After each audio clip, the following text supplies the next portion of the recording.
In today's lesson, we're going to be looking at perhaps the most significant international intergovernmental organization today, the United Nations.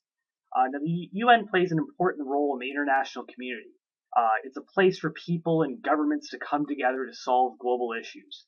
And this is a really new concept for geopolitics. Before the UN existed, countries had to do this amongst themselves. They had to trust each other and they had to negotiate with each other. And when things didn't go so well, you had things like wars break out. The UN is sort of a response to this, a way to try to avoid this, a new way of looking at global relations.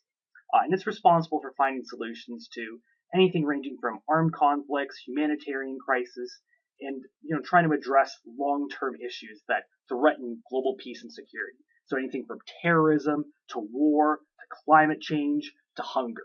The UN is responsible for looking for solutions to all of these things. It's a very forward-thinking, progressive organization. It's trying to think of a better way for the world, a better way of dealing with countries and countries dealing with each other. So today's lesson, we're going to try to do the following. We're going to be doing a brief history of the United Nations, seeing where it came from and how we have the organization that we see today. We're going to be looking at who is a member of the United Nations and how you become a member. We're going to be looking at the structure of the United Nations, how it's organized and how it functions. And then finally, we're going to be looking at some specialized agencies that do the work of the United Nations.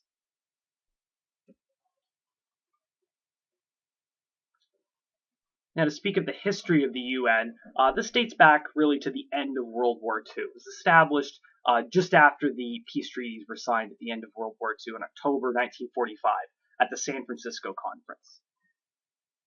And originally, the purpose coming out of World War II, to be a member of the UN, you had to be one of the countries that declared war on the Axis, on those fascist countries, so Japan, Germany, and Italy during World War II. And there was only 51 countries that were original members. So it was kind of seen at the time as the good guys of the world, the good guys of the war. If you were a member of that group, you were a part of the United Nations. And the idea here was that the world had just been through 2 world wars that were devastating, that killed millions of people. Untold horror and destruction had been seen, and global leaders wanted to see a way to try to avoid this in the future, to try to avoid having another major global conflict. The UN was kind of envisioned as a way to trying to avoid these problems in the future. So although the UN originally only had 51 members, as of today, 193 countries are considered members of the UN. Practically every country on Earth today, with one exception.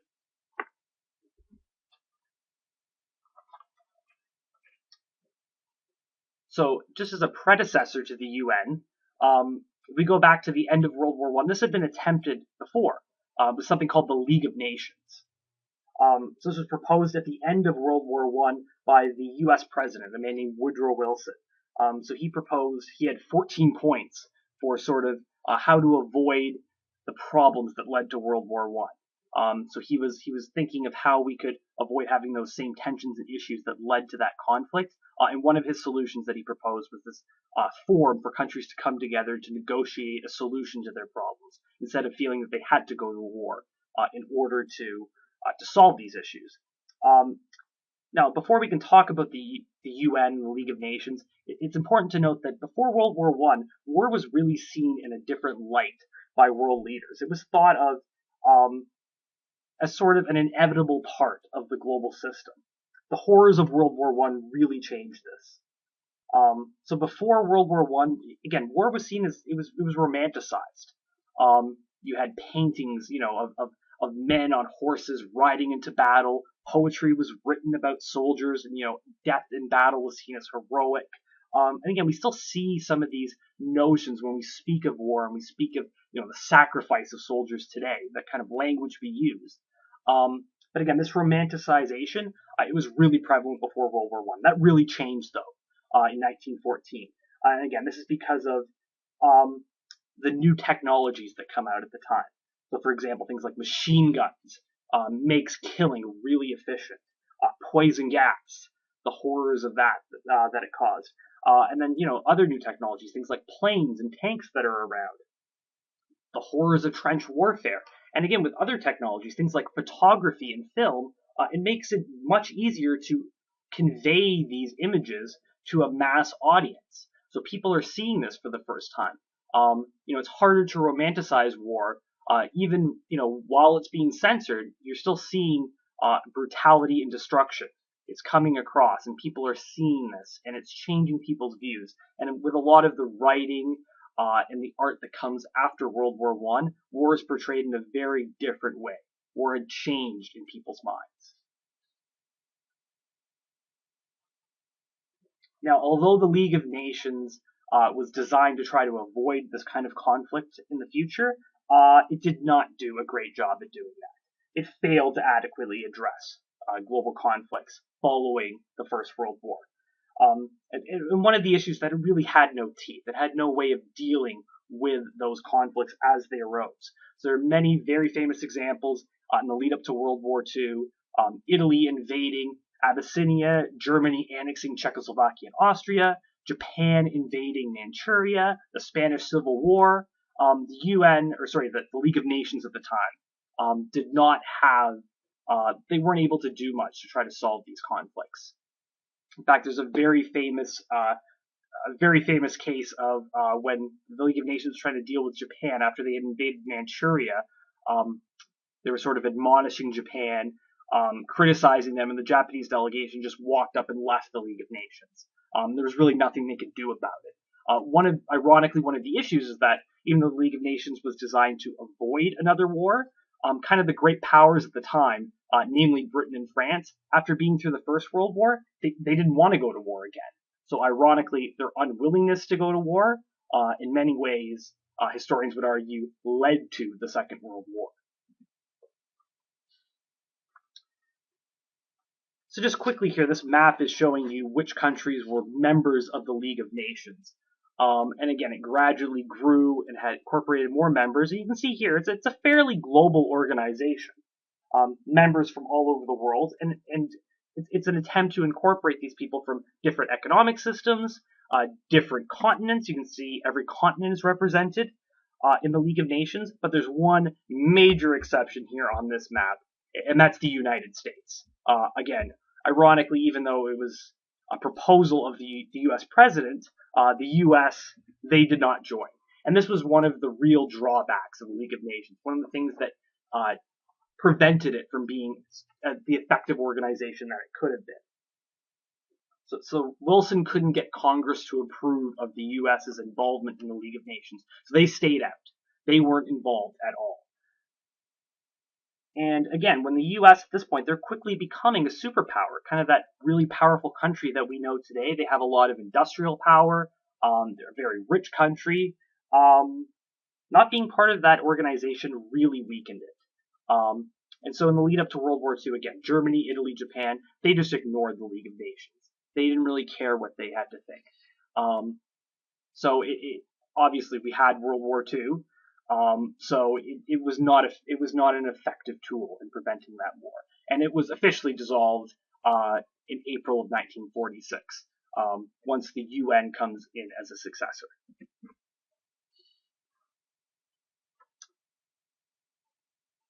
So again, the UN Charter, this slide is talking about here, it was signed on June 26th, 1945.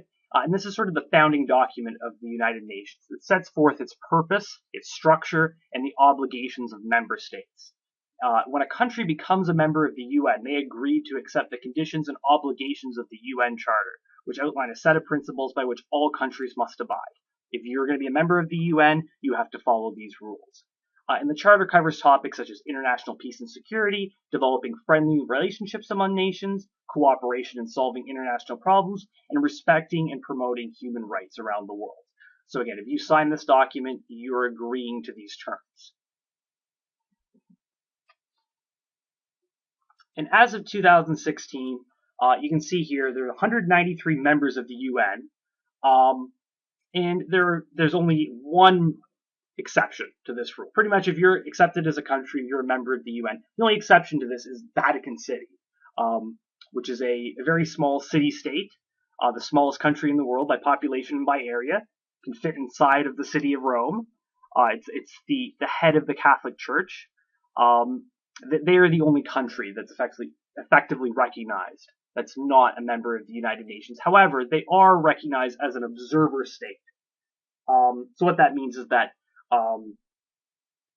they can present to the United Nations, they can observe functions of the UN, they can send delegates to observe the General Assembly, but they can't vote on anything. You can also see here, somewhat controversially in some circles, Palestine is recognized as well as an observer state, even though they are not officially recognized as a country. The territory that Palestine holds is actually officially recognized as being part of Israel.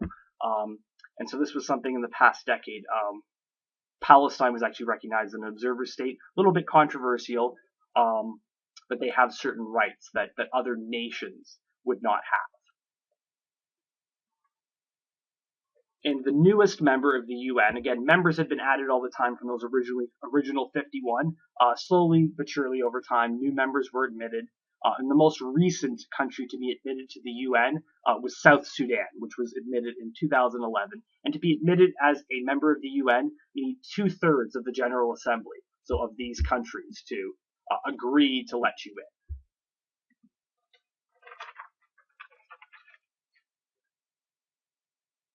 Now, unrecognized countries, again, so a place like Kosovo, for example, in Eastern Europe, they don't have UN membership. And again, it was somewhat controversial that Palestine, despite not being recognized as a country, was allowed to be an observer state. Plenty of countries were observer states in the past before becoming UN members, so perhaps this is a stepping stone to full UN membership. Also, interestingly enough, the EU, the European Union, which is not a country, it's an intergovernmental organization, it has many of the same rights as observer states. So it can make proposals on behalf of its members in certain cases. So in some instances, the EU will speak on behalf of its member countries.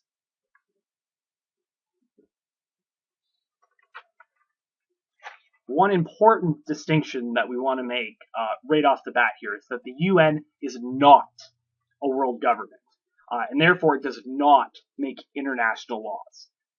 If you're the head of the United Nations, you're not the president of the world. That's not how it works. Governments of the world do not report to the United Nations. It's not set up like that.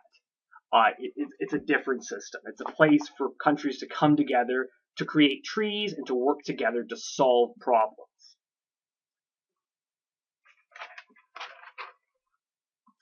Now, this is a common misperception that people have of the United Nations. And in fact, many critics of the UN kind of use this in their rhetoric. So, for example, it's a common talking point among people on the far right that being a member of the UN takes away your country's autonomy. It takes away from your state sovereignty. It's a common criticism that you'll see on the far right in the US. So, interestingly enough, during the Bush administration in the mid-2000s, their ambassador to the United Nations, John Bolton, was actually fervently anti-United Nations. He was against the whole concept. He was against the U.S. being a member of the UN. And you'll hear this kind of rhetoric on the right that it's taking away from your sovereignty to make laws. But that's not how the United Nations works in practice.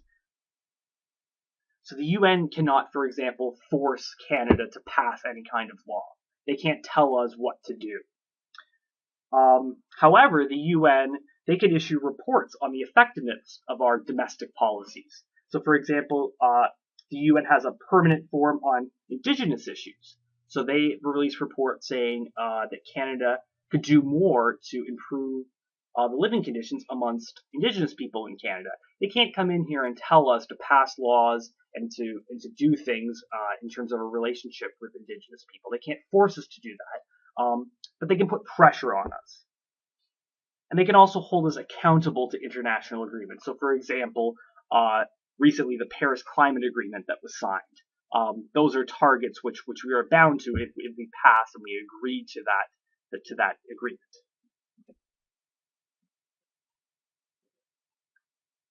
All right, moving on here, we want to talk about how the UN is structured and how it carries out its business day to day. And there are 6 main groups within the United Nations that do this. And we're going to go through them one by one here. They are the General Assembly, the Security Council, the Economic and Social Council, the Trusteeship Council, the Secretariat, and the International Court of Justice. The first one that we're going to talk about here is the General Assembly. This picture here is of the General Assembly. This is at the UN headquarters in New York City. And it's kind of the parliament of the UN.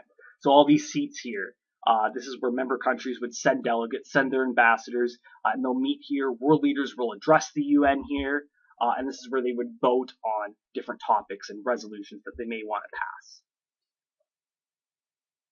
Now, in the General Assembly, each member state has one vote.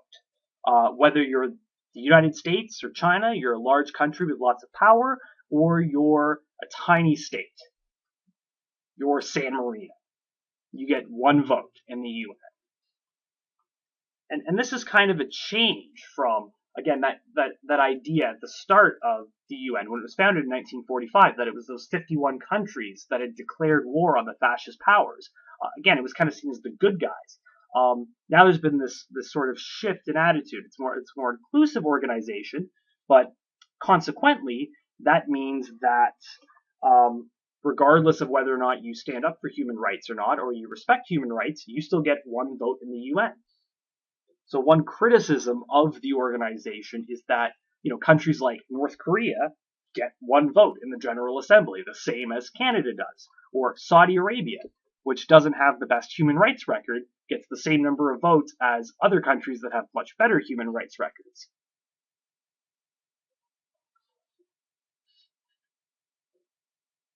Now, in the General Assembly, in order to pass a resolution, for certain matters such as admitting a new member, the UN budget, or measures regarding international peace and security, those require a 2/3 majority to pass.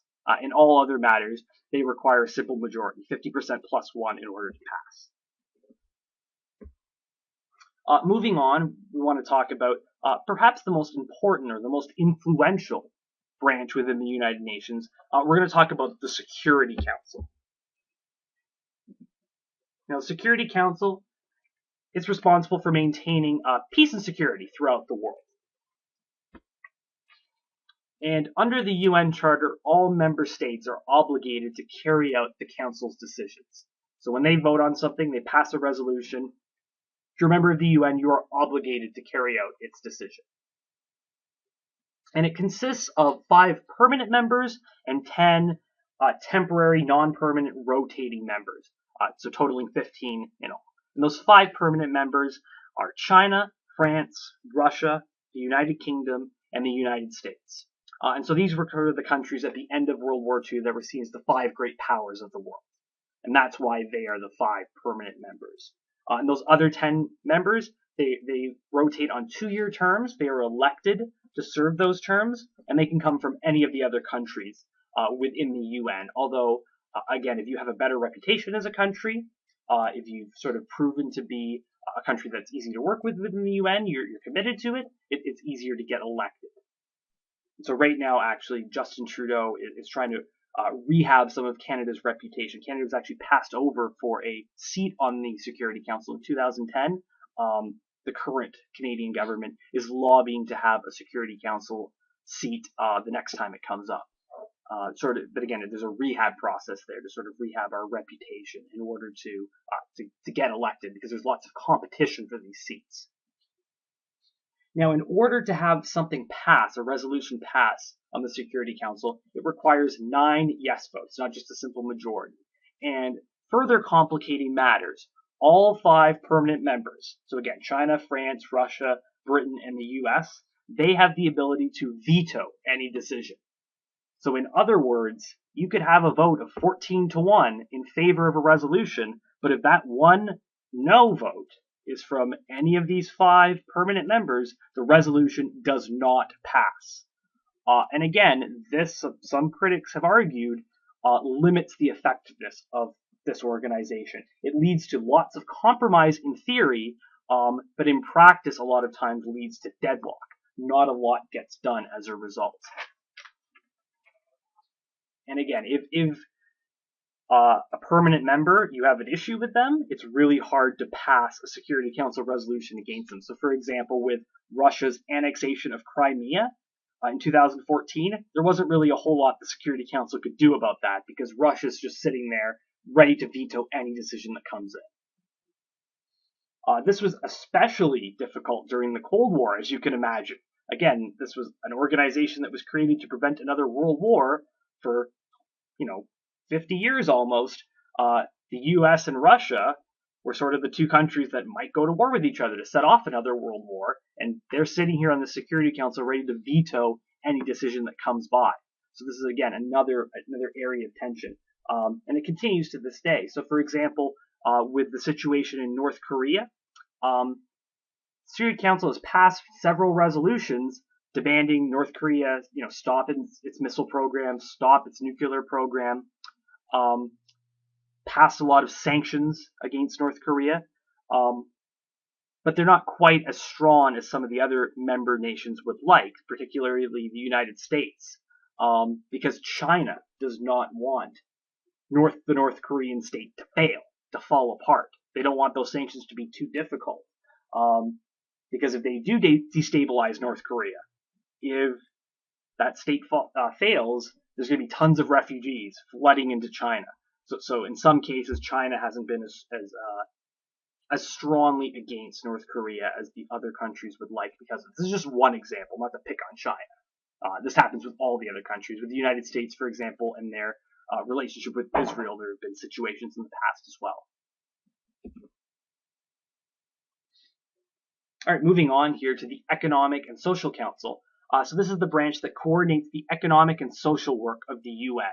And again, it's under the overall authority of the General Assembly. So the General Assembly will vote on its mandate and tell them what they need to do.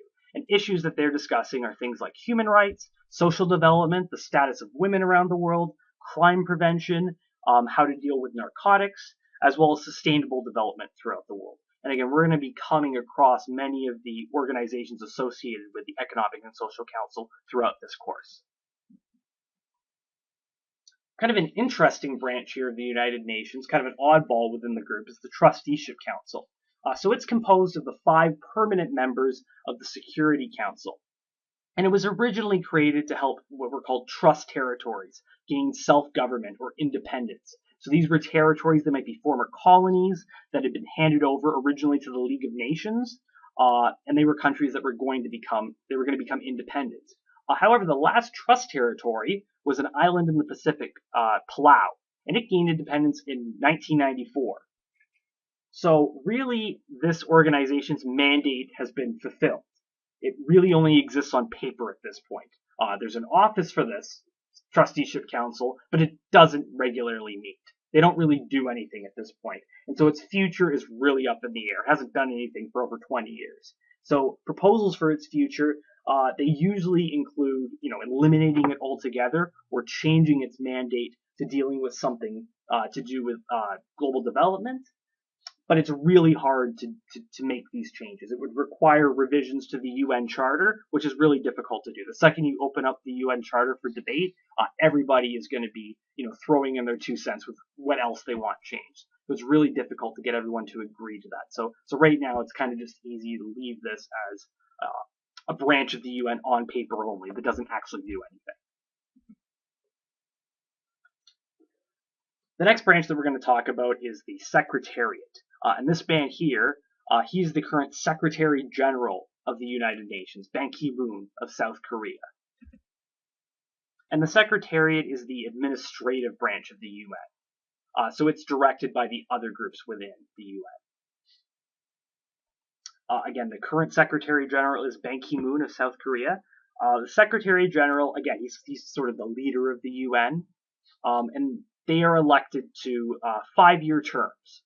And there's no limit to the number of terms that a Secretary General can serve, but it tends to be usually 1 or 2 terms that they'll serve. And in fact, Ban Ki-moon's term is actually due to end at the end of this year. He's been the Secretary General since 2006, and he's expected to step down when his term is up at the end of the year.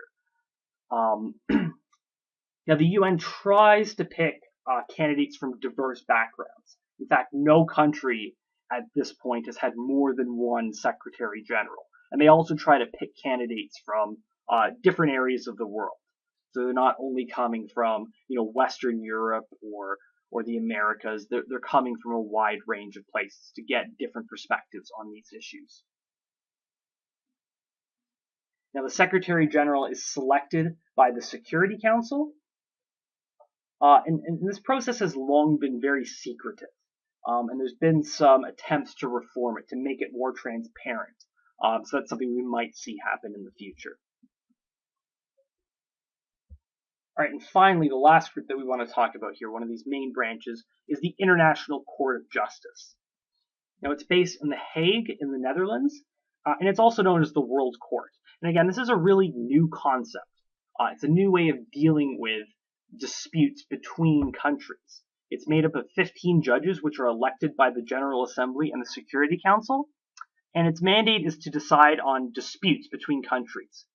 But it's based on the voluntary participation of those countries.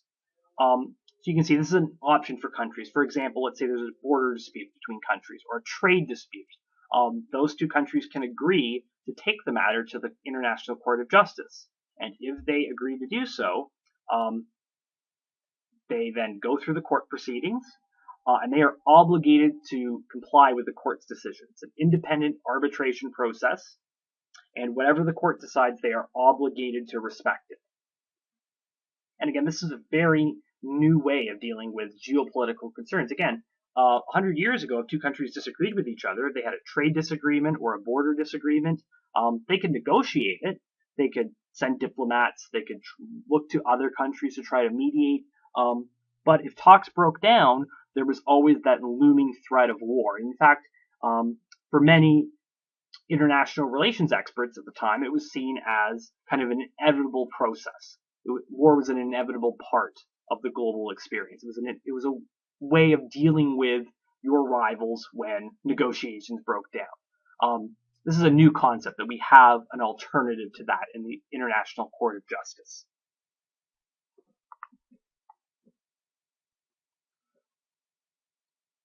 Now, there are other organizations that are considered part of the UN system. These are considered to be specialized agencies, and they've been created in order to do a very specific task, to do specific jobs. So they include everything from the IMF and the World Bank, which deal with financial matters, the World Health Organization, which deals with health and disease around the world, the International Criminal Court, which deals with things like war crimes, the International Labor Organization, so dealing with labor issues, UNICEF, UNESCO, the UN, and the UN High Commission for Refugees. Again, this is not an exhaustive list. There are many, many, many more. And you're actually going to be doing some work, doing some research on a specific body, a specialized agency within the UN for homework as your assignment for this lesson. So in summary, today we learned that the UN was founded by 51 countries in 1945, that its purpose is to maintain global peace and security.